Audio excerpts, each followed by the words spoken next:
Dear friends, എല്ലാവർക്കും എൻ്റെ YouTube ചാനലിലേക്ക് സ്വാഗതം. ഞാൻ വന്നിരിക്കുന്നത് ഒരു ഉപ്പുമാവായിട്ടാണ്. സാധാരണയുള്ള റവയോ ഗോതമ്പോ ഒന്നുമല്ല, പൊടിയരി കൊണ്ടുള്ള ഉപ്പുമാവാണ്. മട്ടരിയുടെ ബ്രോക്കൺ റൈസാണ് എടുത്തിരിക്കുന്നത്. അപ്പോൾ അതൊരു ഗ്ലാസ് എടുത്തിട്ടുണ്ട്. ഒരു ഗ്ലാസ് ബ്രോക്കൺ റൈസ് അതിന് നന്നായി കഴുകി വൃത്തിയാക്കിയിട്ട് വേണം. അതിലേക്ക് വേണ്ട സാധനങ്ങൾ നമ്മൾ സാധാരണ ഉപ്പുമാവിലേക്ക് എടുക്കണ മാതിരി തന്നെ. സബോള അരിഞ്ഞു വെച്ചിട്ടുണ്ട്. വറവിടാൻ കടുക്, മുളക്, കറിവേപ്പില, ഇഞ്ചി അതൊക്കെ എടുത്ത് വെച്ചിട്ടുണ്ട്. പച്ചമുളക്. നമുക്കിനി വീഡിയോയിലേക്ക് കിടക്കാം. നമുക്ക് ഇതുണ്ടാക്കാൻ എപ്പോഴും വെളിച്ചെണ്ണ തന്നെയാണ് നല്ലത്. അപ്പോൾ വെളിച്ചെണ്ണ ചൂടായി കഴിഞ്ഞാൽ വെളിച്ചെണ്ണ ഒഴിച്ചിട്ട് തുടങ്ങാം.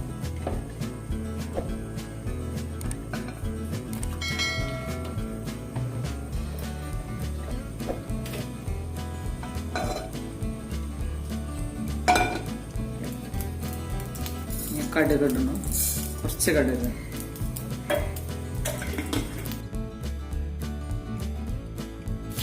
കുറച്ച് ഉഴുന്ന് പരിപ്പ്,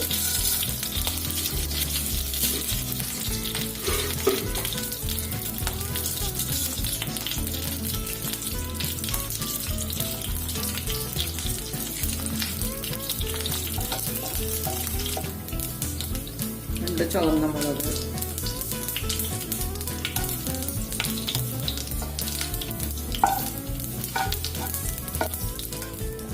ഇഞ്ചി ഒരു കഷ്ണം പൊടിയായി അരിഞ്ഞത്, പച്ചമുളക് 2 എണ്ണം,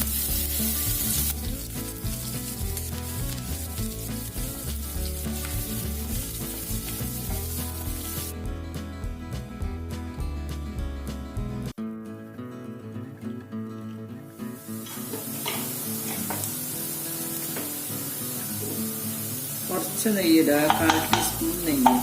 ഇത് ചൂടായി വരും. നല്ലോണം മൂത്ത് കഴിഞ്ഞാൽ ഉള്ളിയൊക്കെ മൂത്ത് കഴിയുമ്പോൾ കുറച്ച് നെയ്യിട്ട് കൊടുക്കാം. അവർക്ക് നല്ല കോമ്പിനേഷൻ പപ്പടമാണ് കേട്ടോ. പപ്പടം കാച്ചിട്ട്. പഴം അത്ര ടേസ്റ്റ് ഇല്ല. നല്ല റവമാവ് നമ്മൾ പഴം കൂട്ടുന്ന മാതിരിയുള്ള ടേസ്റ്റ് അല്ല അതിന്. ഇതിന് പപ്പടം കൂട്ടുന്നതാണ് ടേസ്റ്റ് വരുന്നത്. അത് മൂത്ത് കഴിഞ്ഞ് നമുക്ക് അതിലേക്ക് എടുത്ത് വെച്ചിട്ട് അളന്നെടുത്ത വെള്ളം ഒഴിക്കും. ആവശ്യത്തിന് ഉപ്പ് ചേർക്കുക. അടച്ചു വെച്ചാൽ വേഗം തിളയ്ക്കും. അപ്പോൾ തിളച്ച് കഴിഞ്ഞാൽ നമുക്ക് അരിയിടാം.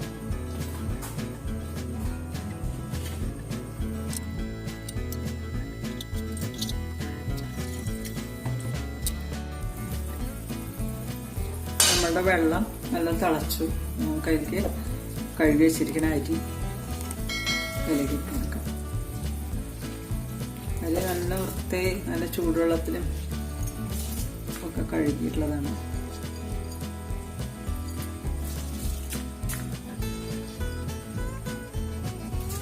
കല്ലൊന്നും ഇല്ലാത്തതുകൊണ്ട് അരിക്കാറില്ല. പണ്ടൊക്കെ ആണെങ്കിൽ പൊടിയരി ആകുമ്പോൾ നല്ല കല്ലായിരിക്കും. അപ്പോൾ നന്നായിട്ട് അരിക്കേണ്ടി വരാറുണ്ട്. ഇപ്പോൾ അതൊന്നും ആവശ്യമില്ല.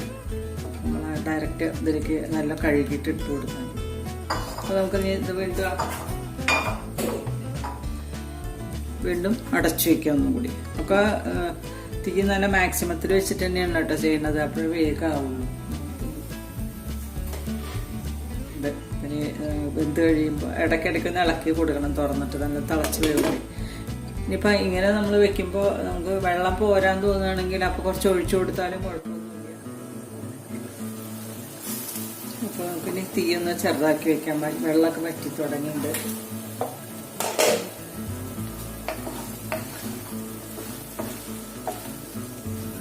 നല്ല ഉപ്പുമാവിൻ്റെ മണം വരുന്നുണ്ട്. അപ്പോൾ നമുക്ക് വീണ്ടും ഒന്നും കൂടെ അടച്ചു വെക്കണം. വെള്ളം ഫുള്ള് വറ്റി ഡ്രൈ ആവണം. അപ്പോൾ ചെറിയ സിമ്മിലാക്കി വെക്കാം.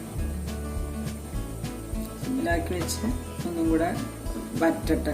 അപ്പോൾ നല്ല വേവും ചെയ്യും. ആ വെള്ളത്തിൽ നല്ലോണം വേവാൻ വേണ്ടിയിട്ട് സിമ്മിലാക്കി വെക്കാം.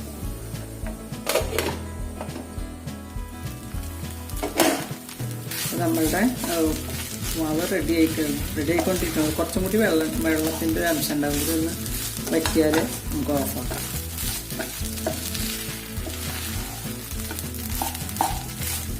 വെന്തില്ലെന്ന് നമ്മൾ തന്നെ ഒന്ന് എടുത്ത് നോക്കണം കേട്ടോ. അങ്ങനെ അഥവാ വെന്തിട്ടില്ലെങ്കിൽ വീണ്ടും ഈ ചൂടിൽ തന്നെ ഇതിലടച്ച് ഒന്നും കൂടെ സിമ്മിലിട്ടാൽ മതി. അപ്പം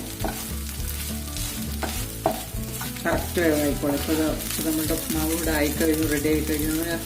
അടുത്ത് തീ ഓഫാക്കിയതിന് ശേഷം നാളികേരം ചെരുവിതാര പകുതി നാളികേരം ഉണ്ട്, തേങ്ങയുടെ പകുതി ഭാഗം എടുത്ത് ചെരുവിതാണ്. അപ്പം അത് അതിലേക്ക് ഇടാം. നാളികേരം നമുക്ക് എത്ര വേണമെങ്കിലും ഇട്ട് കൊടുക്കാം കേട്ടോ. അപ്പം നല്ല ടേസ്റ്റ് കിട്ടും ഉപ്മാവ്.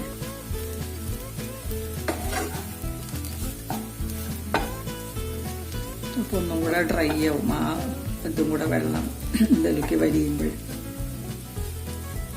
അപ്പോൾ നമ്മളുടെ ഉപ്മാവ് കൂടെ റെഡി ആയി കഴിഞ്ഞു. ഇത് കഴിച്ചു നോക്കൂ, നല്ല ടേസ്റ്റാണ് കഴിക്കാൻ.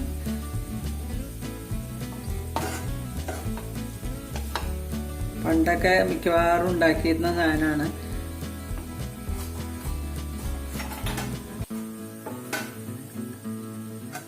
അപ്പോൾ നമുക്കിനി ഇത് ഒരു സർവിങ് ബൗളിലേക്ക് മാറ്റി വയ്ക്കാം.